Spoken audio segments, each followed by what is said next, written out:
오랜만에 뵙습니다. 아이고, 반갑습니다. 안녕하세요. 네, 안녕하세요. 네. 반갑습니다. 자, 오늘 모래두지님, 진짜 이게 참여를 해주시는 게 다른 분들보다 좀 더 힘든 게 육아를 하셔야 되는데.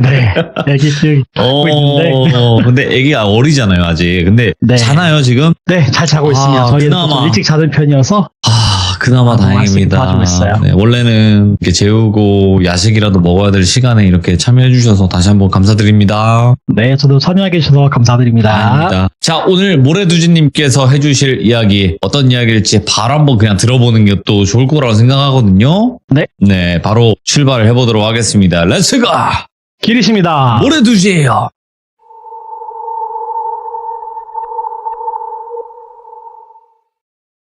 오늘 가져온 이야기는요, 조금은 색다른 이야기라고도 생각이 듭니다. 우리 기존 여러분들 중에서 카지노라는 곳을 가보신 분들이 계실 수도 있고 안 계실 수도 있을 텐데요. 카지노. 카지노에는 우리가 도박을 직접 게임을 하러 가는 사람도 있지만 다른 직원분들이 계시죠. 바로 딜러입니다. 오늘 사연의 주인공 돌순이는 바로 이 카지노 딜러의 직업을 가지고 있던 친구입니다. 오늘의 이야기에서 나오는 특정 국가나 장소 같은 경우는 특정성 때문에 좀 제외를 하고 말씀을 드릴게요. 오늘 사연의 주인공 돌순이는요, 저하고는 좀 오래된 친구 사이인데, 이 친구 같은 경우는 대학교에서 카지노 관련된 학과를 졸업을 하고 딜러로 일을 시작하게 됐어요. 졸업 이후에는 국내에 있는 외국인 카지노에서 딜러로 근무를 하다가 우연찮은 기회를 통해서 해외에 나갈 수 있는 기회가 생깁니다. 같이 동종업계에서 일하던 딜러 언니분을 통해가지고 벌써나 그 동남아 쪽에 새로 오픈하는 카지노가 있다 연락이 온 게 한국인 좀 관리자가 있었으면 좋겠다고 해서 진짜 조건이 좋은데 한번 같이 가서 초기 멤버로 자리 한번 잡아보자 이렇게 제의가 온 거예요. 근데 솔직히 이게 고민이 되는 상황이잖아요. 여자의 몸으로 그 나라가 치안이 어떤지도 모르고 사실 모르는 나라에 혹시 갔을 때 어떤 문제가 생기지 않을까 많은 고민이 들었대요. 하지만 너무 제한이 좋기도 하고 메리트가 있어 보니까 그래 한번 젊어서도 고생은 사서 한다는데 한번 가보자 하고서는 굉장히 관광과 이 유흥이 발달한 이 동남아 쪽에 있는 어떤 국가로 비행기를 타고 떠나게 됩니다. 가서 돈도 벌고 경력도 쌓고 아무래도 딜러라는 직업 자체가 오래 할 수 있는 직무가 아니기 때문에 한번 크게 돈 한번 벌어보고 싶어서 걱정 반 기대 반을 하면서 그 나라에 도착을 하게 돼요. 내심 걱정도 있었지만 도착한 곳은 정말 의리하게 멋있는 호텔 안에 있는 카지노였다고 합니다. 당시에는 카지노가 오픈이 된 상태는 아니었고요. 오픈을 준비하는 중에 카지노였다고 해요. 굉장히 체계적인 시스템이 갖춰져 있었고 시큐리티 분들도 굉장히 잘 되어 있는 아주 제대로 된 곳이구나 하고 대신 돌순이도 안심이 들었던 거죠. 돌순이는 너무 좋은 조건으로 3년간의 계약 기간을 가지고 계약직으로 처음 시작을 하게 됩니다. 한국에서는 너무 다른 너무 좋은 조건을 가지고 시작을 하면서 1년 정도 정말 일에 완벽하게 적응을 하면서 나름 관리자 직책까지 오르면서 잘 근무를 하고 있었다고 해요.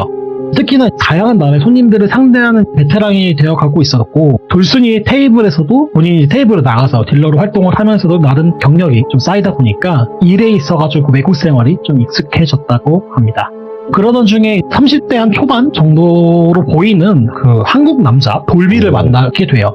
그 카지노에서 딜러라는 직업이 생각보다 정말 감정노동이 심한 직업이라고 하더라고요. 이게 돈을 잃은 손님들이 화풀이도 하고 예쁘장한 딜러한테는 막 기싸움으로 성희롱도 막 서슴지 않는 사람들도 너무 많다 보니까 처음에 이 돌비라는 남자도 그럼 진상 중 하나겠다 생각을 한 거예요. 왜냐면은 게임을 하면서 계속 말을 걸더래요. 한국분이죠. 아까 한국말 들었는데? 그러면서 여기서 일한 지 얼마 됐어요? 끝나고 뭐 하세요? 뭐 이런 식으로 계속 전형적인 작업 멘트를 해야 될까요? 계속 멘트를 친 거죠. 뭐 그랬을지언정 돌순이는 아무래도 흔히 말하는 짬밥이 좀 찼잖아요. 짬밥이 좀 찼다 보니까 프로답게 웃으면서 또 이상한 도박도 하나 붙었다 웃어 넘겼던 거예요. 근데 이 남자가 조금 돌비랑 친구가 좀 달랐던 게 뭐냐면은 카지노를 정말 자주 오더라는 거예요. 2, 3일에 한 번씩. 어떤 날은 매일매일 카지노를 오는 거예요. 근데 이 딜러분들이 봤을 때 게임에 목숨을 거는 사람들 같은 경우는 사실 이게 눈빛이 좀 정상적인 눈빛은 아니라고 해요. 근데 돌비를 봤을 때는 그런 게임 중독자 같은 눈빛은 아닌 것처럼 보였대요. 근데 그러면서도 본인의 흔히 말하는 자기 얘기 계속하는 걸 TMI라고 하죠. 계속 본인 얘기를 하더랍니다. 그러면서 그 돌순이에게 저 오해하지 말라. 오해하지 마세요. 저 도박누자 아니고요. 저 여기서 가이드 일하는데 한국 사람 만나는 게 너무 좋아가지고 그냥 이렇게 얘기하는 거다. 요즘에도 VIP 손님들 모시고 와서 뭐 바람 좀 잡고 하니까 그래가지고 저는 자주 오는 거니까 저 나쁘게 생각하지 마세요. 저 배팅 리미트 되게 작아요. 막 이런 식으로 얘기를 하더랍니다. 듣고 보니까 실제로 그렇더래요. 뭐 돈을 많이 거는 것도 아니고 그냥 딜러랑 노가리나 깔아온 그런 흔히 말하는 한량 같은 사람처럼 보이더래요. 그렇게 사람이 얼굴을 몇 번씩 얘기를 하고 보고 하다 보면은 사실 손님과 직원의 관계지만 경계심이 조금씩 끓여져 갔던 거죠. 그러던 날 결정적인 어떤 사건이 터지게 되는데요. 돌순이도 휴무가 있을 거 아니에요. 휴무일이 됐을 때 기본 전환교회 그 근처 시내 번화가로 쇼핑을 나갔다고 합니다. 실제로 한국 교민들이 잘 안 나가는 그 약간 로컬 쇼핑몰이라고 해야 될까요? 관광객들하고 마주치는 게 좀 꺼려졌다고 해요. 아무래도 그 카지노에서 봤던 손님들이 직접 마주칠 수 있다 보니까 평균적으로 그 불순이 같은 경우는 로컬 쇼핑몰을 이렇게 찾아서 다니는 경우가 많았다고 하는데 거기서 이 돌비를 딱 마주친 거예요. 실제로 돌비를 만났을 때는 정말 가이드처럼 이곳에 사는 사람처럼 너무 편안한 복장을 입고 이렇게 통화를 하고 있었는데 이 돌순이를 딱 보더니 알아보더래요. 무슨 카지노 딜러님 아니세요? 여기서 나보네. 너무 반갑다 하면서 다가온 거예요. 저 마치 일 끝났는데 시간 괜찮으면 같이 밥이나 한번 드실까요? 뭐 이런 식으로 되게 친근하게 다가오더래요. 특히 타지에서 아는 사람을 만나면은 그렇게 반갑다고 또 하잖아요. 그런데 그 밖에서 또 일하는 직장 밖에서 만나다 보니까 카지노 안에서 봤던 약간 그 능구렁이 같은 이 모습보다는 그냥 동네에 좋은 오빠 같은 좋은 사람 같은 모습도 보이고 하니까 돌순이도 뭐 그냥 같은 지역에서 일하는 사람인가 보다 내가 괜히 의심했나 보다 이렇게 생각을 했대요. 그리고 사실 이 지역에서 일을 하면서 본인이 사적인 얘기를 터놓을 수 있는 게 같이 왔던 그 언니밖에 없으니까 또 동양 사람이 그립고 해서 타지에서 고생하는데 같이 고생들 하는데 좀 외롭기도 하고 하니까 한국말도 실컷 하고 뭐 그러고 싶어서 같이 밥을 먹게 됐다고 합니다. 얘기를 나눠보다 보니까 돌비는 돌순이보다 딱 한 살 많더래요. 생각보다 노안이었던 거예요. 근데 사적인 대화를 하다 보니까 굉장히 의젓하기도 하고 말도 되게 잘 통하고 그렇게 해서 친구인 듯 썸인 듯 그런 관계가 시작이 됐던 거죠. 실제로 그러고 나서 뭐 휴무가 맞을 때마다 몇 번씩 밖에서 만났다고 합니다. 돌비와 돌순이 계속 만나면서 돌비가 굉장히 매너가 좋았더래요. 절대 막 그런 선을 넘지도 않고 본인을 꼬시려고 하는 그런 행동보다는 그냥 돌순이의 그 타지 생활을 하는 그 고충을 다 들어주고 고민 상담도 해주고 그러는 든든한 오빠처럼 대했던 거죠. 돌순이도 내심 이 사람이랑은 내가 좀 잘해봐도 좋지 않을까라는 생각까지 들었다고 합니다. 그러던 어느 날 이 돌비가 전화를 딱 하는 거예요. 돌순아, 나 이번에 집이 드디어 이사했다. 가이드 생활하면서 월세 이제 탈출하고 진짜 괜찮은 매니션도 구했고 집도 샀어 하면서 자랑을 하더래요. 그러면서 너 혹시 이번 주에 뭐 휴무가 언제냐? 시간 괜찮으면은 우리 집에서 집들이 겸 조촐하게 파티라도 좀 하고 싶다. 내가 맛있는 것도 지금 요리해줄게 하면서 얘기를 한 거예요. 사실 이쯤 됐을 때 돌순이는 사실 돌비에게 마음이 어느 정도는 생겼던 거죠. 돌순이도 당신 아무 그렇게 의심 없이 좋죠, 갈게요 오빠 이런 식으로 대답을 하고 그때까지만 해도 사실 돌순이는 너무 핑크빛 생활을 상상 속에서 하고 있었던 거예요. 그렇게 돌순이가 돌비의 집에 도착을 했는데요. 도착하고 보니까 남자 혼자 사는 집치고는 너무 깔끔하고 음식도 생각보다 되게 정성스럽게 사온 게 아니라 직접 한 것 같은 그렇게 음식 잘 예쁘게 차려졌더래요. 그러면서 둘이 밥도 먹고 술 한 잔을 마셨는데 분위기가 좀 좋게 흘러가고 돌순이한테 긴장이 딱 풀린 거죠. 근데 여기서 이상했던 게 이 돌순이가 아무리 딜러 일을 하다 보면은 술을 좀 많이 먹을 수밖에 없어요. 밤늦게 끝난 직업이고 하니까 술도 많이 먹고 해서 술이 굉장히 센 친구였는데 그날은 와인 한 2잔 정도 마셨나 하더니 갑자기 머리가 핑 돌더란 겁니다. 단순히 뭐 내가 취해가지고 이렇게 취했다 이게 아니라 정말 그 블랙아웃이라고 하잖아요. 탁 하더니 기억을 탁 잃어버렸다는 거예요. 그렇게 시간이 얼마나 지난지 모르겠는데 돌순이가 눈을 탁 뜨게 됩니다. 돌순이가 눈을 뜬 거는 목에서 너무 극심한 이 갈증이 느껴지더래요.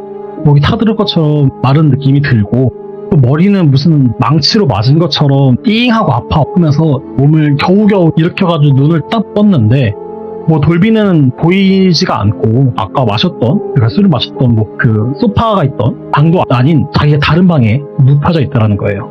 근데 일반적인 방이라고 보기에는 사방이 제가 표현은 좀 순화해서 할게요. 좀 성적인 도구들이 있는 곳이고 붉은 조명에다가 마치 싸구려 러브모텔 같은 방에 본인이 누워있더래요. 실제로 침대 시트도 뭔가 축축한 것 같고 방향제도 약간 좀 싸구려 방향제가 이렇게 있는 것 같은 정말 그걸 보는데 순간 소름이 쫙 돋더래요. 그러면서도 여기가 어디지? 돌비 어디 갔지? 나 설마 납치된 건가? 같이 납치된 건가?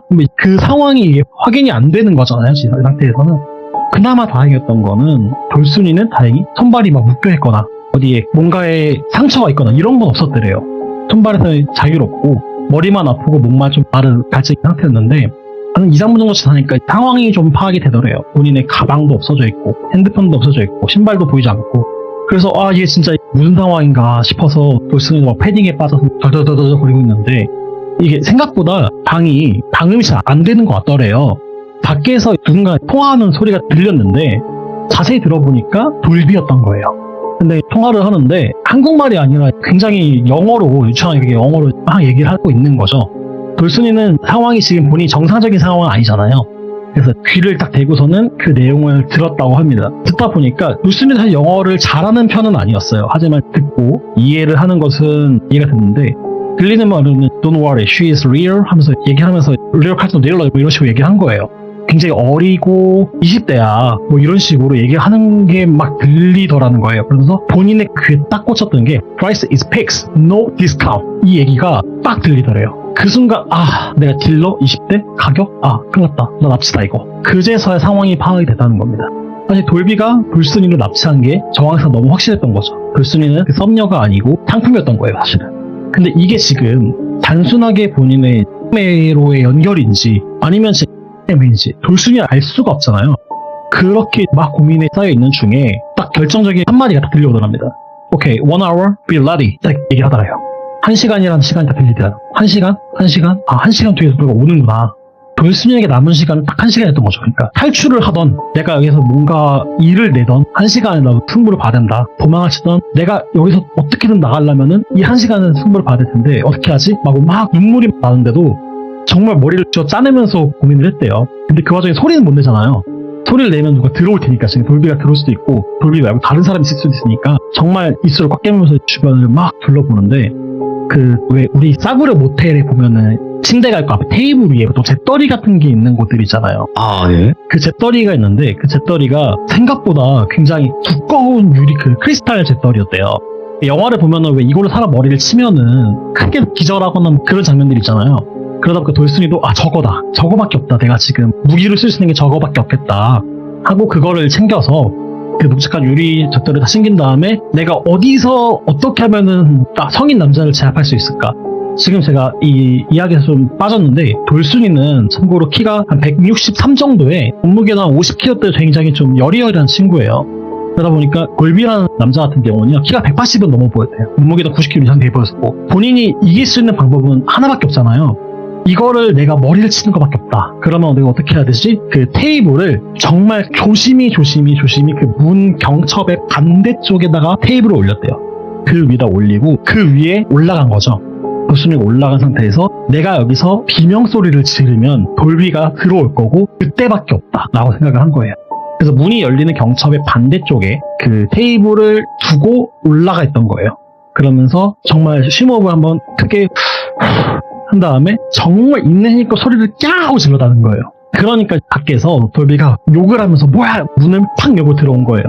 팍 열고 들어왔는데 나를 돌순이가 머리를 썼던 게 보통 침대의 위치가 문을 열고 나면 바로 침대가 보이잖아요. 근데 거기 아무도 없으면 이 돌비가 뒤로 돌 거 아니에요? 그 이불 같은 거를 일부 한쪽으로 몰아놨던 거예요. 본인이 있는 것처럼. 그리고 가서 돌비가 그 이불을 들쳐 보려고 가려는 순간 뛰어내리면서 머리를 팍 친 거예요. 쇳더리로. 팍 하자 애가 하고 쓰러진 거죠. 피가 튀었는지 뭐 이런 거 볼 것도 없었대요. 무조건 나 도망쳐야 된다. 지금이 아니면 도망칠 수가 없다 하고 그냥 탁 튀어나왔는데 정말 다행이었던 거는 여기가 무슨 창고 이런 게 아니라 그 현지 사람들이 잘 사용하는 그 우리나라 요즘에 빌라 같은 거죠. 그런 빌라의 거실이었대요. 그러다 보니까 옆을 딱 보니까 현관문이 바로 보이더래요. 진짜 다행히 하나님 감사합니다 할 정도로 잠금 장치가 그래도 그 손잡이 잠금 장치 하나만 있더라는 거죠. 그거를 열고 팍 튀어나와서 뛰는데 맨발이고 온몸이 땀에 지금 절어있을 거 아니에요. 식은땀으로. 계단에서 정말 굴러떨어졌대요. 당시 2층 정도의 계단이었는데 거기서 우당탕 굴러떨어진 거예요. 건물을 팍 나왔더니 그 밤 공기가 확 들어오는데 시간쯤에 밤 정도였다고 들었어요. 근데 딱 나와가지고 주변을 딱 봤더니 그나저나 또 다행했던 거는 외딴 곳이 아니라 정말 일반 사람들이 좀 왔다 갔다 하는 그런 맨션촌이었던 거죠. 그냥 무작정 앞으로 뛰어나갔대요. 대로변으로 무작정 뛰어나가서 택시를 문을 열고 탔는데 사실 택시기사가 이 돌순이를 봤을 때는 좀 이상하잖아요. 웬 여자가 신발도 안 신고 온몸은 땀을 절어 입고. 근데 돌순이는 지금 생각나는 게 경찰도 못 믿는다. 난 지금 카지노로 가야 된다. 본인이 지금 그나마 믿고 얘기할 수 있는 거는 카지노 그 직원들밖에 없다 하고 무슨 카지노 플리즈 외친 거예요. 근데 이 기사님이 그래도 뭔가 지금 상황이 심각하구나 하고 카지노로 데려다 준 거죠. 카지노 데려다 주고 나서 그 시큐리티 유니폼 입으신 분을 불렀던 거예요. 그래서 불러서 시큐리티하고 좀 얼굴을 많이 그래도 1년 동안 했으니까 친해서 그분을 딱 만나니까 그나마 조금 안심이 되더랍니다. 그렇게 돌비한테서 돌순이는 일단 탈출은 하게 돼요. 그래서 이제 호텔 로비에서 정말 실신을 했다고 들었어요. 처음에는 거의 실신하듯이 팍 쓰러졌는데 그 와중에 일단 저 돌비를 내가 잡아야 된다. 안 잡으면 나 어떻게 될지 모른다. 경찰에 또 모든 신고를 해야 된다 하면서 그나마 다행했던 건 아까 같이 그 도움을 줬던 시큐리티가 있잖아요. 그나마 좀 친해가지고 한국말을 좀 배웠대요. 예. 그래서 그 편에서 영희라고 할게요. 영희 불러줘. 그 언니를 말한 거거든요. 영희 씨라는 분을 데리고 와서 그 언니한테 얘기를 한 거예요. 지금 나 어느 쪽에 gat혀 있었고 대충 이런 일이 있었어. 경찰 좀 보내줘. 나 지금 그 사람 지금 안 잡으면 나 어떻게 될지 모른다. 네. 그리고 내심 드는 생각이 그 와중에 본인이 사기를 저지르는 건 어떨까지 라는 걱정도 했던 거예요. 본인이 어쨌든 피해자지만 어떻게 보면 사기자가 될 수 있는 상황이었으니까요. 그렇게 경찰을 불러서 정말 천만다행했던 거는 경찰 신고를 통해서 돌비는 그 자리에서 바로 체포가 됩니다. 다행히 목숨에는 지장이 없었다고 하는데 충격이 굉장히 컸는지 그 자리에서 바로 체포가 됐다고 하는데 그러고 나서 돌비의 정체가 현지 경찰을 통해서 밝혀지는 내용인데요. 돌비는 실제로 가이드는 맞았습니다. 가이드는 맞았는데 돌비의 이면적인 모습이 하나 있었죠. 전문적인 브로커였어요. 근데 이 브로커가 무슨 브로커였냐면은 도박에 좀 미쳐있는, 특히 외국에서 미쳐있는 사람들 중에는 조금 잘못된 미신이 하나 있습니다. 카지노 딜러하고 잠자리를 가지고 딜러를 본인이 뭔가 이렇게 취하면은 그 도박의 운이 본인한테 온다. 약간 그런 미신을 믿는 사람들이 있대요. 근데 그 와중에 조금 또 희귀한 케이스가 외국인 딜러라는 거예요. 아무래도 그 현지 딜러들보다 외국인 딜러들이 사용하는 칩들 양이 더 많다고 들었어요. 게임의 그 금액의 규모가 다르대요. 그러다 보니까 외국인 딜러하고 잠자리를 가지는 경우가 더 비싸게 친다는 거예요. 진짜 말도 안 되는 소리인데 그런 미신을 진짜로 믿고 거액을 써가면서 딜러하고 하룻밤을 자는 이런 수요들이 존재한다는 거죠. 근데 일반적으로 그런 지금까지는 이 돌비가 약간 그 수요가 있으면 공급이 있는 약간 그런 중개를 하던 브로커였는데 이 지역이 한국인 딜러들이 없다 보니까 크게 한탕을 해보고자 작업을 쳤던 거예요. 돌순이한테. 근데 정말 추후에 경찰 조사에서 돌비는 저 이번이 진짜 처음이었다. 그리고 제가 딜러 치고는 너무 애가 순진해 보여서 나 진짜 한 번만 딱 그랬던 거다. 얘기를 했다는 거예요. 그러면서 본인이 진짜 처음이어가지고 약도 너무 적게 넣어가지고 사실 그런 거다. 나 약이 얼마큼 필요한지도 몰랐을 정도로 나는 그랬다. 실제로 그 전과도 없었고 돌비 자체도 처음이었던 거예요. 그러다 보니까 약도 본인 생각보다 적게 넣었던 거고 그거면 충분할 건 줄 알고 그 범행이 벌어졌던 곳이 초대를 했던 돌비의 맨션의 위층이었던 거죠. 바로 위층이었고 감시합실 그런 잠금수가 허술했던 거예요. 이 이야기를 듣다 보니까 만약 진짜 이 돌비가 전문군이었고 조직이 있었고 그런 사람이었으면은 어떻게 됐을까 하면서 다행히 돌순이는 살아서 한국으로 다시 들어옵니다. 그 이후로 돌순이 같은 경우는 한동안 되게 남자 무서워하고 트라우마 치료를 오래 받았어요. 네. 그리고 지금은 아예 카지노 쪽은 손을 떼고 홀덤법 쪽에서 일을 하면서 아무리 전공이 그쪽이다 보니까 같이 일하고 있는데 네. 해외에서 한국 사람이 가장 무서웠었다는 사연의 이야기를 가지고 왔습니다. 진짜 두지님은 어떻게 이렇게 별의 별 이야기를 다 들고 오시는지 이야 이것도 참 우리가 말로 네. 한 번쯤은 듣고 넘어갔을 수도 있었는데 이거를 이런 사연으로 들으니까 훨씬 더 무섭네. 이게 그 지금까지는 보통 그 네. 카지노에 놀러 가신 분들이 많이 당하지만 실제로 현지 우리나라 관광객들이 많이 가시는 관광지에는 우리나라 직원분들도 많거든요. 그렇죠. 근데 그분들이 생각보다 타겟이 많이 된대요. 무슨 얘기를 들어보니까 오히려 그분들은 신고를 더 못한다는 거예요. 거기에 직장이 있고 이런 삶의 서준이 있으니까 예. 오히려 신고를 못하고 신고를 해도 현지 경찰들이 안 들어주는 경우가 많다는 거예요. 그래서 현지에 있는 한국인들, 그러니까 교민분들을 더 범죄 타깃으로 노리는 경우가 많다고 전 들었습니다. 항상 조심해야 됩니다. 항상 우리는 해외를 가든 해외가 아니든 조심해야 되고, 특히나 전 카지노를 가본 적은 없어요. 갈 생각도 없고. 근데 혹이라도 가거나 그런 사람들은 조심해야 될 부분 중에 하나잖아요. 아, 그럼요. 너무 조심하셔야 돼요. 오늘 모래두지님께서 또 좋은 말씀 해주셔서 감사합니다. 네, 감사합니다. 네. 자, 여러분들 반갑습니다. 이번 이야기는 시청자 모래두지님께서 찾아와 주셨고, 모래두지님의 이야기 여러분들 들어보신 분들은 아시겠지만 정말 또 흥미롭지만 소름 끼치는 이야기들을 많이 갖고 계십니다. 한번 들어보도록 할게요. 네, 안녕하세요. 두지두지 모래두지님. 네, 이번 주사는 모래두지입니다. 자, 항상 이렇게 밝게 너무나 신나게 찾아와 주셔서 감사합니다. 아, 감사합니다. 네. 자, 오늘 모래두지님께서 들려주실 이야기는 어떤 이야기가 될까요? 아, 오늘은 키워드에 앞서서 제가 퀴즈가 하나 있습니다. 그 돌빈이, 우리나라에서 가장 높은 산이 혹시 어딘지 아실까요? 백두산 아닌가요? 네, 우리나라에서 가장 높은 산은 부동산입니다. 네, 오늘의 이야기의 키워드가 바로 이 부동산인데요. 부동산에 대한 이야기로 가지고 왔습니다. 당했네요. 네, 당했습니다. 자, 그러면 바로 출발을 해보도록 하겠습니다. 렛츠가! 기리십니다. 모래두지예요.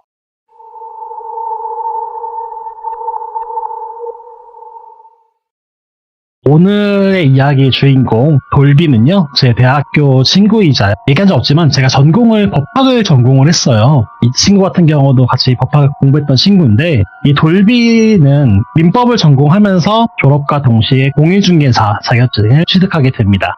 공인중개사 자격증을 취득하고 나서 그쪽 업계에서 좀 한동안 열심히 일을 했다고 해요.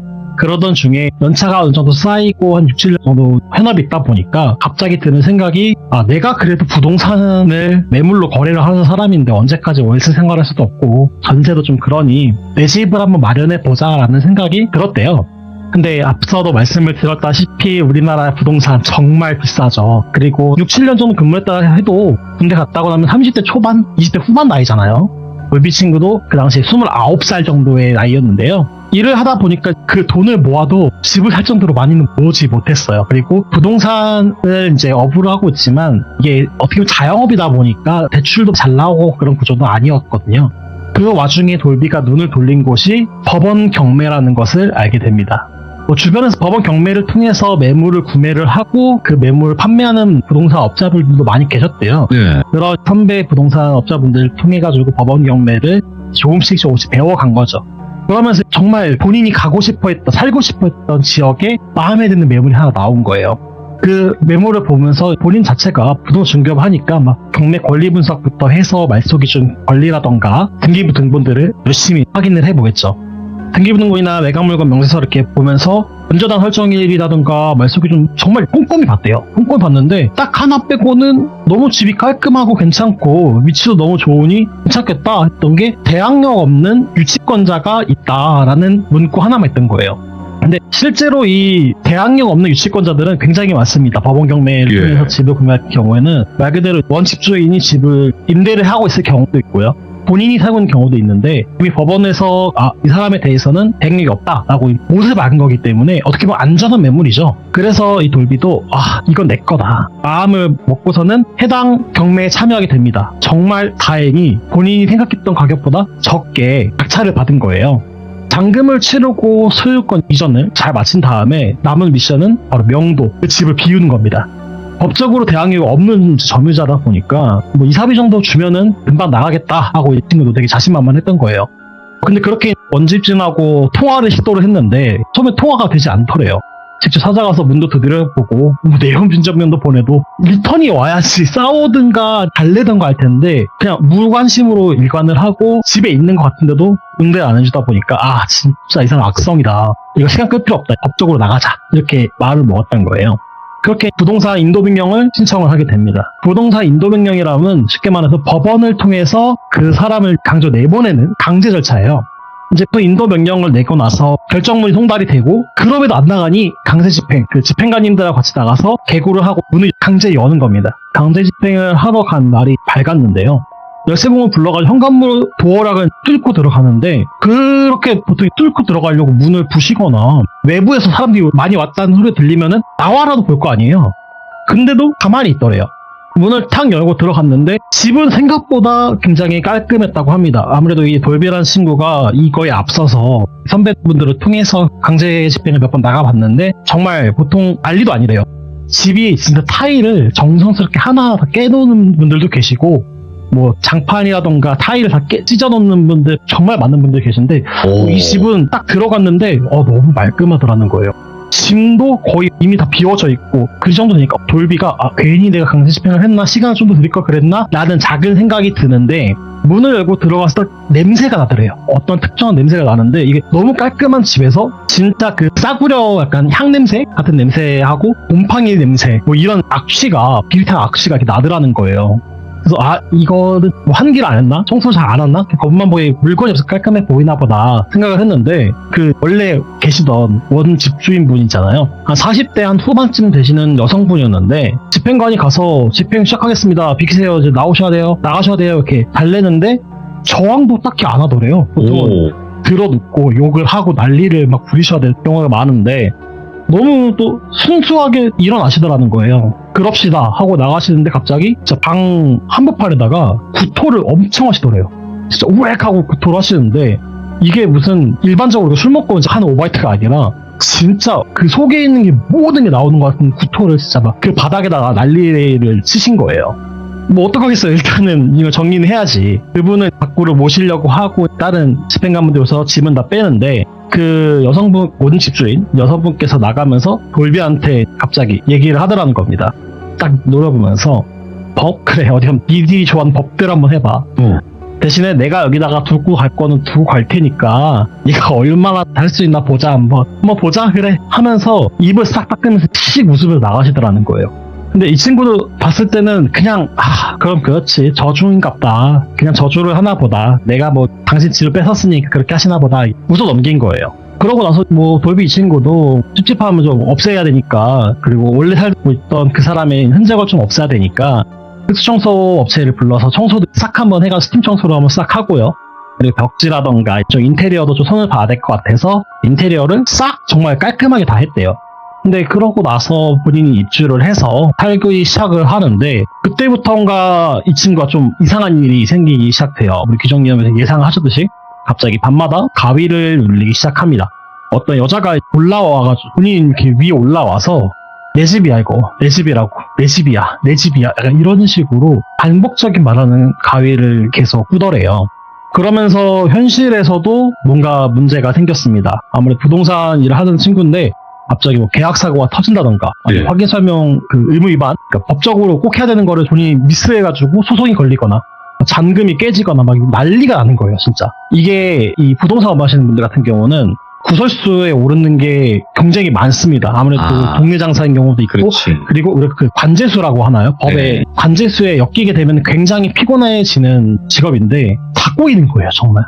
그래서 이거 어떻게 하지 하다가 돌비라는 친구하고 저하고 겹치는 친구가 또 한 명 있어요. 제 시참 이야기 처음에 나왔던 친구인데 철순이라는 친구가 있습니다. 이 철순이는 제 이야기를 안 들어보셨던 분이 계실 테니까 말씀을 드리면은 무당은 아니에요. 무당은 아니지만 집안 자체가 영적인 것을 좀 타고 있는 친구고 흔히 말해서 신기가 좀 있는 친구입니다. 그래서 철순이하고 이제 같이 술을 한 잔 마시게 됐는데 철순이가 돌비를 보자마자 정말 정색을 하더라는 거예요. 정색을 하면서 너 어디 이상한 데 갔냐? 뭐야 이거? 하면서 갑자기 코를 막 잡고서 머리 아프다고 하면서 머리를 쥐어 싸더라는 거예요 철순이가. 그러면서 너 내가 이상한 데 가지 말랬지. 너 도대체 어디를 싸돌아다녔게 이런 거야. 이렇게 얘기를 했는데 돌비는 억울하죠. 난 간 데 없어. 난 이사만 갔다 얼마 전에. 나 이번에 새로 집 들어갔다. 이사만 갔다. 그러니 헛소리하지 마. 네 주변에 이거 냄새가 이런 식으로 얘기를 하더라는 거예요. 그래서 아니 나 진짜 억울하다. 나 이 집 이사 간 거 말고는 없다. 나 이사 말고는 뭐 이벤트가 없어. 그러면 니네 집에 가보자 하고 철순이를 데리고 돌비가 집으로 찾아가게 돼요. 근데 철순이가 집을 탁 문을 열고 들어가자마자 갑자기 돌순이도 토를 하더라는 거예요. 그 집에 들어가자마자 갑자기 구토를 막 하는데 그러더니 입을 닦고 나서 정말 그 눈이 돌았다고 해야 되나요? 갑자기 거실 쪽으로 막 뛰어 들어가더니 바닥에 있는 그 화병 같은 걸로 벽을 막 깨더래요. 그쪽에 이제 그 아트 타일이 이렇게 붙어 있는 곳이었는데 그 아트 타일을 엄청 깨더라는 겁니다. 막 꽝꽝 깨면서 그래서 너 뭐 하는 짓이냐고, 얼마나 비싼 건데 그러냐고, 이제 말리니까 닥치라고, 지금 돈이 문제냐, 너 지금 죽게 생겼는데 돈이 문제냐 하면서 돌비를 떨쳐내고 그 벽을 깨더라는 거예요. 그러고 나서 딱 봤는데 돌비는 순간 그때 화가 나더래요. 그게 본인은 그 이전 집주인 거를 전부 다 싹 걷어내고 리모델링을 했다고 생각을 했는데, 이 인테리어 업자분께서 그분들 용어로 덧방이라고 표현을 한대요. 원래 있던 건 그대로 두고 그 위에 새로 바르는 형식의 인테리어를 하는 게 덧방이라고 하는데, 이분들이 덧방을 해놨던 거예요. 그러니까 원래 그 집주인이 사용했던 것들이 안에 그대로 있던 거죠.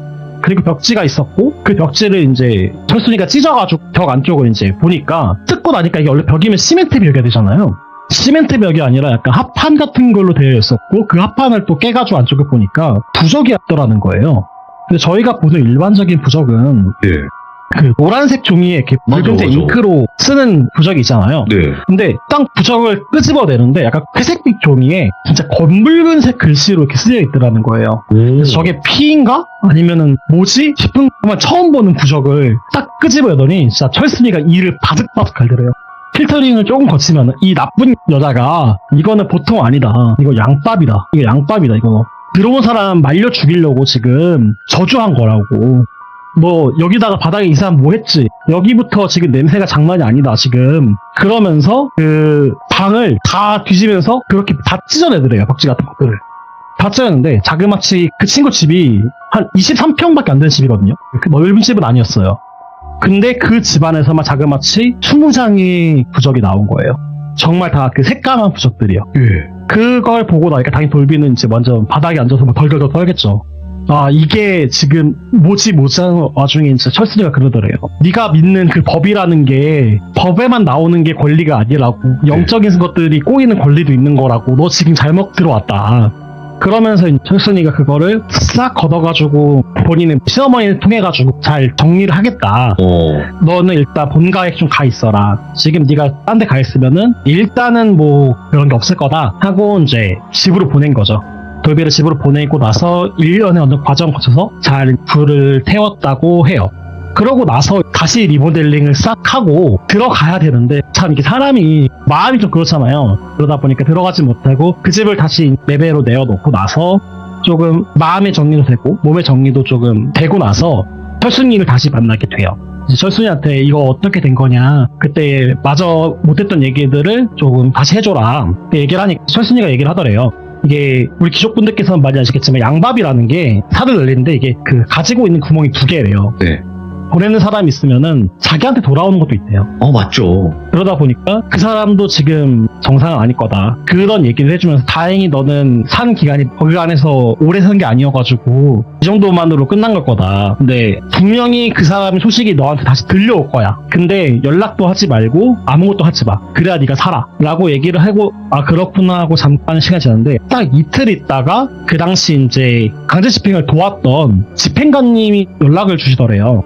보통 집행관님이 일이 끝나고 사적으로 연락을 주신 경우는 절대 없거든요. 공무집행이기 때문에. 근데 그 집행관님이 어떤 분이었냐면은, 그 원집주인을 데리고 나가셨던 분이에요. 데리고 나가셨던 분인데, 나가셨던 분이 이 돌비한테 전화를 해서 혹시 그때 어느 빌라 몇 동 그 분 맞냐? 맞다고. 그래서 어떤 일이시냐고 했더니, 혹시 몸에서 이상한 거 못 느끼셨냐고, 이상한 일 없으셨냐 했더니, 왜 그러시냐고. 그날 이후로 좀 아팠던 친구들도 좀 있고, 그리고 얼마 전에 제가 아는 무당분이 그런 것들을 통해서 좀 위험한 거 겪은 것 같다. 그 사람 찾아봐라 해서 제가 찾아봤는데, 그 원집주인이 지금은 정신병원의 그 폐쇄병동에 갇히셨다라고 이야기를 들었대요. 그 이유를 들어보니까 갑자기 강제집행하고 밖으로 나와 계시고 나서 얼마 뒤에 정말 그 대로를 빨가벗고선 돌아다니면서 막 춤을 추면서 흔히 말하는 그 무당들 쓰는 칼 있잖아요. 그걸로 진짜 사람들을 위협하고 난동을 부리다가 그대로 기절을 하시고 실효감호 처분을 받고서는 정신병동으로 입원을 하셨다고. 근데 그 당시에 같이 나왔던 집행관 분들이 전부 다 최근에 좀 많이 아팠다. 그래서 원래는 연락을 드리면 안 되는 건데 혹시라도 무슨 일이 있으실까 해서 걱정이 돼서 연락을 한번 드려봤다. 그 얘기를 듣고 나서 그 무당으로 추정되는 원집주인의 이야기를 알게 됐고요. 이야기는 여기서 끝나게 되는데요. 돌비가 당시 그 일을 겪고 나서 얘기를 하기로가, 우리가 집을 사기 위해서 너무 많은 노력들을 취하는데 등기부등본에 나오는 것이 전부는 절대 아니더라. 그리고 이 외적으로도 사람이 정말 무섭게 행동하는 경우도 있고, 이 일이 있고 나서 두 번째 집에서도 사실 비슷한 일이 있었어요.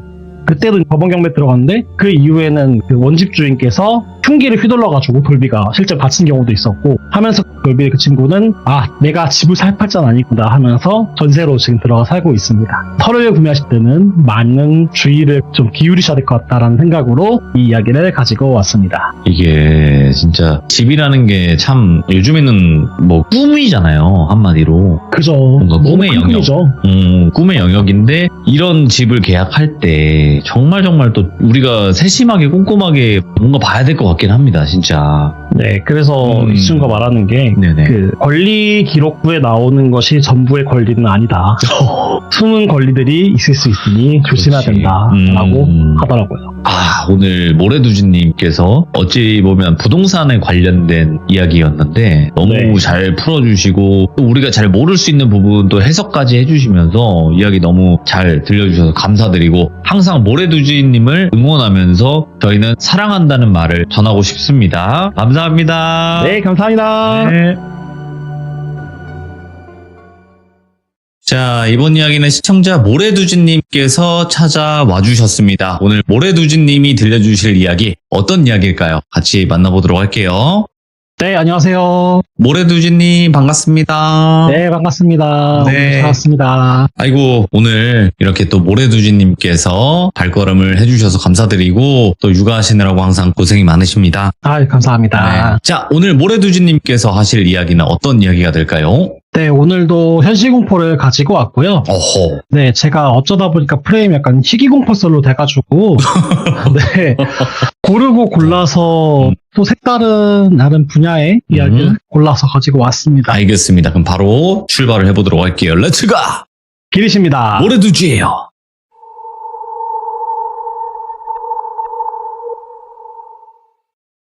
오늘 가져온 이야기 색다른 직업이죠. 수의사라는 직업을 가지고 있는 돌비라는 친구의 이야기를 가지고 왔어요. 이 친구 같은 경우는 지금 수의사로 일을 하고 있고 정말 동물을 사랑해서 동물을 너무 아끼다 보니까 열심히 공부를 해서 수의사라는 직업을 선택한 친구인데요. 이 수의사 하시는 분들도 우리가 의사분들은 군대 대신에 군의관이나 공중보건의 같은 경우는 군 대체복무를 가게 되는데 수의사분들도 마찬가지입니다. 처음 들어보실 수 있는데 공중방역수의사라는 제도가 있어요. 돌베이 친구도 공중방역수의사라는 제도를 통해서 군을 대신해서 가게 됐습니다. 근데 정말 어떻게 보면 안타까운 거죠. 이 돌비라는 친구가 배치받은 곳이 유기동물 보호소나 흔히 말하는 좀 질병에 감염돼 있는 동물들을 안락사시키는 그런 곳으로 배치를 받게 됐습니다. 본인이 정말 동물을 사랑해서 이 직업을 선택하게 됐는데 어쩌다 보니까 본인의 주 업무 중 하나가 안락사가 된 거예요. 그래서 정말 이 근무를 하면서 마음고생도 많이 했대요. 주사기 약물을 채우면서 참 이게 본인은 손이 떨리는 이 행동이 너무 힘들고 너무 마음이 아프더라. 이런 많은 죄책감 속에서 전역을 하고 나서 개원을 하게 됩니다. 동물병원에서 일을 하다 보면서 나름 아픈 동물들을 치료해주면서 많은 보람감도 있는데 뭔가 본인 손으로 떠나보낸 동물 친구들에 대해서 마음이 계속 쓰였나 봐요. 그러면서 돌비가 유기견 봉사활동을 시작하게 됩니다. 본인이 떠나보낸 동물 아이들에게 좀 속죄를 하고 싶기도 하고 본인의 가지고 있는 능력을 기반으로 해서 아픈 동물들을 도와주고 싶다라는 생각으로 유기견 봉사활동을 시작을 하게 되는데요. 돌비가 봉사활동을 이렇게 여러 곳 다니다가 보니까 자주 이렇게 마주치는 한 형님을 만나게 됩니다. 편의상 철수 형님이라고 얘기를 할게요. 철수 형님 같은 경우는 한 40대 초반 정도가 되셨던 분인데 정말 사람 좋은 미소를 항상 웃고 다니시는 정말 좋은 분이었다고 해요. 남들이 꺼려하는 막 똥 치우는 거라든가 무거운 거 나르고 사나운 개들 담당하는 것까지 정말 항상 웃는 얼굴로 그 동물들을 진심으로 아껴주는 그런 형님이었다고 하더라고요. 그러다 보니까 워낙 동물을 사랑하는 이 두 사람들끼리 만나니까 또 금방 친해지겠죠. 철수 형님도 돌비한테 이거 우리 수의 선생님 오셨네 하면서 친근하게 다가오고 선생님 덕분에 애들이 정말 호강하네요. 너무 감사하다. 이런 식으로 정말 친절하게 뭐 음료수도 챙겨주고 이렇게 친하게 그 철수 형님하고 지내게 됐다고 해요. 근데 평소에는 정말 이게 순박한 시골 동네 형님인데 참 이 철수 형님이 눈이 바뀌는 경우가 생긴대요. 그게 언제였냐? 주인한테 학대를 받아서 다치고 보호소로 온 동물들을 볼 때는 정말 눈에서 그 살기가 느껴질 정도로 화를 내더라는 거예요. 그 중에서도 보호소에 들어왔던 친구 중에 화상을 입어가지고 들어온 친구들, 찢기거나 뭐 다리가 부러져서 또는 다리가 이단돼서 들어온 종들을 보면은 약간 섬뜩할 정도로 아 진짜 어떤 새끼가 이렇게 어떻게 이럴 수가 있냐 하면서 눈에 살기가 툭 떨어지고 진짜 이건 사람이 아니다, 이놈들은 사람이 아니다 하면서 얘네부터 고통스럽게 죽어야 된다, 진짜 이런 식으로 저주하는 저주를 계속 내더래요. 근데 사실 이게 본인도 화가 나지만 이 사람이라는 게 무뎌지면은 아 그래도 안타깝다, 아 불쌍하다 정도지, 이게 매 건마다 이렇게 화를 내고 막 속에서 불이 막 터져 나오고 이러기 쉽지가 않거든요. 근데 이 철수형님은 정말 그 동물 친구들을 볼 때마다 그 눈에서 살기 이상의 그 무언가들이 나오는 것 같다라고 하더라고요.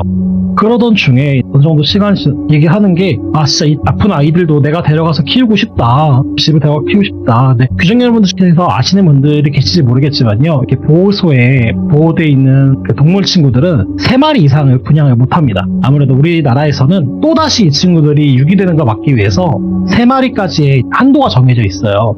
근데 이미 3마리를 다 분양을 받으셨다 하더라고요. 그러다 보니까 아 데려가지 못하실 텐데 그래서 자주 나오시는 거예요? 이렇게 했더니 아 그건 아니고 사실 내가 지금 작게나마 유기견들 데려다가 키워주면서 밥도 먹이고 내가 농사를 짓는데 그 뒤에다 이렇게 우리 좀 만들어 놓고 이렇게 좀 아이를 키워주고 있어. 근데 아무래도 혼자 키우는 거니까 돈이 좀 부족해서 더 많은 친구들, 애기들 도와주기 위해서 이렇게 봉사를 나오는 거야, 이렇게 얘기하시더라고요. 그래서 아 정말 좋은 일 하신다, 너무 좋은 일 하신다, 그럼 제가 수의사니까 가끔씩 도와드려 갈 수 있을 것 같다, 필요하실 때 연락 달라 해가지고 그래주면 너무 고맙다, 너무 감사할 것 같다 얘기를 하고 어느 정도 시간이 지났을까요? 그 철수형님한테 연락이 옵니다. 도비씨 이번에 내가 키우는 애들 중에서 몸이 좀 많이 안 좋은 친구들이 있는데 한번 시간 되면 저번에 얘기했듯이 와서 좀 봐줄 수 있겠어? 이렇게 얘기를 해서 아 그럼 형님 제가 흔쾌히 갈게요 하고 약들도 좀 챙기고 의심되는 약들도 챙겨서 이제 간 거예요, 철수형님네 집으로.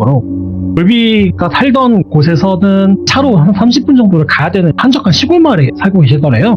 그래서 운전을 해서 시골 마을로 가서 마을에서도 근데 조금 떨어진 곳에 울타리를 쳐서 우리가 있다고 하시더라고요. 아무래도 강아지들이 모여있다 보니까 소리도 소리고 냄새도 막 나고 하니까 그쪽으로 따로 축사처럼 만들어 오신 것 같더라고요. 그래서 갔더니 뭐 비닐하우스하고 컨테이너 몇 개 붙어있고 진짜 유기견 보호처럼 녹색 울타리 우리들 이렇게 쳐져 있고 되게 그래도 환경이 좋았대요. 되게 좋았는데 이상한 거는 애들이 아무래도 힘이 좀 없으니까, 그리고 나름 그 사료나 이런 게 있을 때 보니까 나름 정말 열심히 케어하신 것 같은데 애들이 좀 컨디션이 정말 안 좋아 보이고 진짜 이 철수형님이 몸이 안 좋은 아이들을 데려다가 이렇게 키워주는 거구나 생각을 하고 진료를 받다고 합니다. 근데 사실 수의사로서 이제 진료를 보다 보면은 뭐 주사도 놓고 하면은 아 우리 괜찮냐, 우리 강아지 괜찮냐 뭐 이런 걸부터 먼저 물어보잖아요.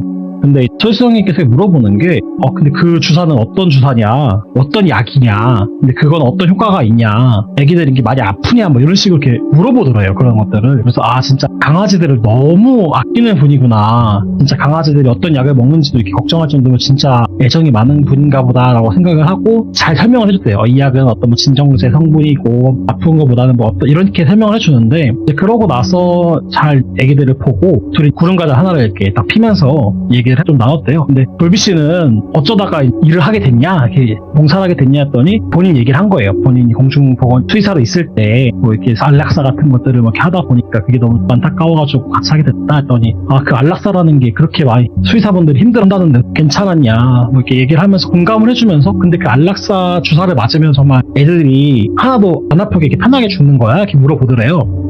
그렇진 않죠. 아무래도 심장을 정지시키는 약물이다 보니까 사실상 어느 정도의 통증이 동반은 될 거예요. 이렇게 얘기를 했는데 보통 여기서 그러면 안타까운 얘기가 끝이 나야 되는데 되게 디테일하게 물어보더래요. 그러면은 뭐 이게 동물들을 그 나쁜 놈들 비교하면 안 되지만 사자들을 사용할 때 이런 것도 있고 저런 것도 있고 저런 것도 있고 이렇게 얘기하면서 그런 거는 동물들이 어떨까? 막 계속 그런 안락사에 대한 주제 얘기를 계속 하더라는 거예요. 근데 수의사 입장에서는 죽어본 사람이 없으니 그게 어떤 고통이라는 건 사실 아무도 모른다. 그래서 어떻게 됐는지는 모르기 때문에 가장 인간이 생각하기에 좀 괜찮은 것이 있을 거다. 이렇게 얘기를 이제 좀 돌려서 다른 주제로 바꾸고 싶은 얘기를 한 거죠. 그러면서 나가려고 하는데 컨테이너 박스 몇 군데가 있으니까 근데 형님 저 컨테이너는 뭐예요? 여기 다 주무시는 거예요? 사시는 거예요? 그랬더니 그게 녹막이야. 녹막 겸 있는 거야. 그리고 여기 아무래도 시골이다 보니까 뭐 이렇게 농약 같은 것도 내가 같이 여기다 놓고 하는 창고야. 이렇게 얘기를 하더래요. 근데 지나가면서 슬쩍 봤는데 이게 농약 창고라고 하기에는 뭔가 그 연구실 같은 느낌을 약을 담아놓을 수 있는 통이라던가 뭐 그런 것들이 보이더래요. 그래서 뭐지? 그런 게 있나? 하면서 떠나게 됩니다. 그러면서 한 몇 달 정도는 계속 이렇게 오가면서 지냈대요. 아무래도 돌비 이 친구도 동물들 안면을 텄으니까 관심도 가고 그런 돼서 몇 번씩 왔대요. 근데 진짜 건강해진 아이들도 2마리가 있었고 도저히 이 친구는 이제 그만 떠날 때가 된 것 같다라는 친구들도 있었고 그러면서 왕래를 하면서 지냈는데 몇 달 뒤에 경찰로부터 돌비가 연락을 받습니다. 진료 중에 갑자기 모르는 번호 전화가 와서 여보세요 예약을 하는 건가요? 전화를 받았는데 무슨 경찰서 강력계 형사 누구누구입니다. 김도비 씨 맞으시죠? 이렇게 전화가 온 거예요. 그래서 특정 사건 관련해서 참고인 조사가 좀 필요한데 시간 되실 때 서로 좀 나와주시면 좋겠습니다. 이렇게 얘기를 했는데 또 워낙에 보이스피싱이 심하잖아요. 그러니까 보이스피싱 같은 거 끊었대요. 보이스피싱 하지 마세요. 끄는 거죠. 근데 그러고 나서 얼마 있다가 직접 오신 거예요. 형사님이.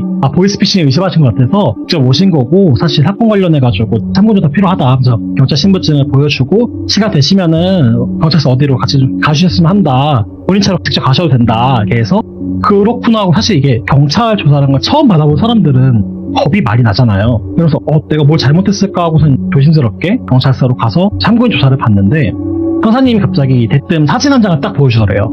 그게 철수 형님이었던 거예요. 이 사람 아시죠? 김철수 씨 아세요? 되게 물어보더래요. 네 안다고. 저랑 같이 봉사활동 다니고 되게 좋은 형님이라고. 혹시 뭐 철수 형님한테 무슨 일이 생겼냐? 돌비는 이때까지만 해도 철수 형님한테 무슨 일이 생겼을까봐 걱정을 했지 철수 형님이 나쁜 사람이라고 생각하지 않았다는 거예요. 워낙에 좋은 사람이었으니까. 근데 김철수 씨가 이틀 전에 사건의 혐의로 긴급 체포됐습니다. 근데 그 김철수 씨 집에서 돌비 씨 지문이 너무 많이 검출이 돼가지고 확인차 참고인 신분으로 불렀다 얘기를 하는 거예요. 사실 참고인으로 불렀지만 어떻게 보면은 공범을 생각을 하고 부르신 걸 수도 있겠죠. 경찰 입장에서는. 사건의 전말을 들어보니까 이 철수 형님이 사시는 동네에서 어르신들이 시골 마을 했잖아요. 시골 마을에는 마당에다 강아지를 이렇게 풀어놓고 지내는 경우들이 있는데 지나가다가 그 할아버님이 집에 키우는 진돗개, 흔히 말하는 백구를 이렇게 말 안 듣는다고 때리는 장면을 목격을 한 거예요. 욕을 하면서 강아지를 때리는 장면을 목격을 했는데 그걸 보고 본인 집으로 가서 독극물을 챙겨서 그 할아버지 댁 사는 집에 몰래 들어간 다음에 밥솥에다가 약을 뿌렸다는 거예요, 독극물을. 근데 다행인 거는 같이 드시던 할머니가 빠르게 그 할아버지 상태를 보고 119를 불러가지고 생명에 지장이 없으셨대요.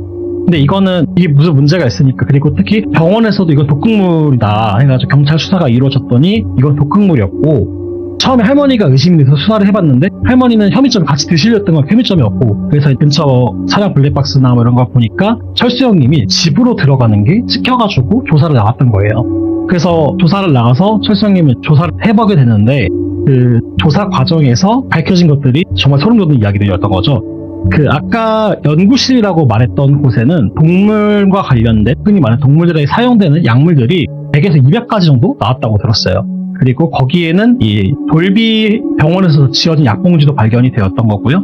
그리고 농약 성분부터 정말 다양한 독극물로 사용될 수 있는 약재들이 확인이 됐었고요. 그리고 아까 방문했던 그 우리 근처에 대해서 좀 이상하다는 마을 주민분의 산문 제보가 있었는데 거기를 보니까 거기에 죽은 동물 사체들이 정말 많이 있었대요. 그래서 왜 죽였냐, 그 철수 씨한테 왜 죽이려 했냐 이유를 물어보니 정말 너무 평온하게 얘기하는 게 나는 강아지들을 죽인 게 아니다. 그 친구들은 살 날이 얼마 안 남았다. 난 수의사들이 그 안락사 시키는 거랑 똑같은 걸 한 거다. 다만 더 그 동물 친구들이 편안한 죽음을 맞이해주게 하기 위해서 선물을 만들기 위한 나는 연구자고 과학자다. 그러면은 그 어르신은 왜 살려고 했냐 했더니 동물을 해하려는 자는 사람이 아니다. 악마다. 그렇기 때문에 나는 신을 대신해서 벌을 내린 거다. 동물들의 신께서 나를 지켜주는 거고 나는 그 동물들에게 선물을 준 거고 그 선물을 가지고 나는 인간에게 벌을 준 사람이다. 나는 그러기 때문에 죄가 없다 하면서 정말 말도 안 되는 그런 주장을 하면서 얘기를 한 거예요. 그러면서 그 철수라는 형님이 돌비한테 편지를 썼대요. 그 편지가 내가 지금 신의 선물을 따르다가 동물 신들이 나에게 준 그거를 다 못했다. 돌기 너는 내가 보기에 정말 동물을 사랑하는 사람이니 네가 내 뒤를 이어서 그걸 다 만들어줬으면 좋겠다. 너는 수의사니까 더 약을 구하기도 쉬울 거야 하면서 마치 본인의 그 범죄 행위에 뒤를 이어줬으면 한다는 식으로 돌비에게 편지를 쓴 거예요. 그러고 나서 재판을 앞두고 구치소로 가게 되는데 그 당시 2023년도 사건인데 구치소에서 본인 스스로 아닌 좋은 선택을 했다고는 들었어요. 그러면서도 본인의 마지막 유서에는 죽음은 죽음이 아닌 구원이고 나는 그 구원을 주는 선물을 주는 천사고 내가 저승으로 갔을 때는 내가 이 구원해준 동물들이 나를 데리러 올 거다 라고 마지막 유서를 남기고 본인은 그런 선택을 한 사람이었습니다. 이 내용이 기사화도 안 됐어요. 기사화도 안 되고 저도 이 돌비라는 그 제 지인의 지인인데 그 친구한테 지금 이야기 들으면서 와 이건 진짜 이게 언론에 안 나오는 공포스러운 일들이 이렇게 많구나 충격적이다. 하는 이야기를 가지고 왔습니다. 그러니까 어디서도 듣기 힘든 이야기들을 어떻게든 찾아서 들어서 이렇게 와주시는 우리 모래두지님께 정말 다시 한번 감사드리고 일단 그리고 이제는 제가 이 컨셉 때문에 오디션을 봐야 돼요. 사연을 보면서 야 그거 시기성이 좀 떨어지는 것 같은데 하면서 약간 오디션을 봐야 돼요. 사태가 생겨버렸어요. 아무튼 너무너무 불철주야 또 고생해주시는 모래두지님 감사드립니다. 고맙습니다. 네 감사합니다. 네. 자, 오늘 모래두지님께서 말씀하신 이 내용 정말 화나는 내용도 있고 사람이 이렇게까지 또 섬뜩할 수 있고 무서울 수가 있구나 이것까지 또 알 수 있는 그런 말이 안 나오는 그런 사연이지 않을까 싶습니다. 여러분들께서도 우리 주변에 뭐 귀신뿐만이 아니라 사람이 정말 무서운 사연들이 많습니다. 꼭 제보 부탁드리도록 할게요. 감사합니다.